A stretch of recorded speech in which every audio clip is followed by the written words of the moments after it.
BJP സംസ്ഥാന അധ്യക്ഷൻ K Surendran നയിക്കുന്ന കേരള പദയാത്ര 27-ന് പാലക്കാട് സമാപിക്കുമെന്ന് സംസ്ഥാന ജനറൽ സെക്രട്ടറി സി കൃഷ്ണകുമാർ അറിയിച്ചു. 27-ന് ഉച്ചയ്ക്ക് ശേഷം 3-ന് പുതുപരിയാരത്ത് നിന്ന് ആരംഭിക്കുന്ന പദയാത്ര 6:30-ഓടെ കോട്ടമൈതാനത്ത് എത്തും. തുടർന്ന് നടക്കുന്ന പൊതുസമ്മേളനത്തിൽ ഉത്തർപ്രദേശ് മുഖ്യമന്ത്രി യോഗി ആദിത്യനാഥ് ഉൾപ്പെടെയുള്ള അഖിലേന്ത്യാ നേതാക്കളും പങ്കെടുക്കും.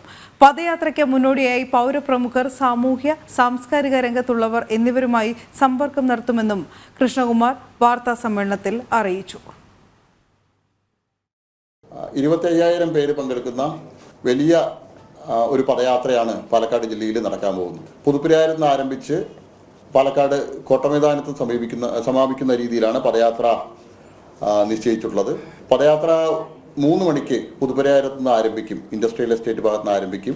വൈകിട്ട് 6:30 മണിക്ക് കോട്ടമൈതാനിൽ നടക്കുന്ന സമാപന പൊതുസമ്മേളനത്തിൽ BJPയുടെ അഖിലേന്ത്യാ നേതാക്കൾ, പ്രമുഖരായിട്ടുള്ള അഖിലേന്ത്യാ നേതാക്കൾ ആ സമാപന സമ്മേളനത്തിൽ പങ്കെടുക്കും.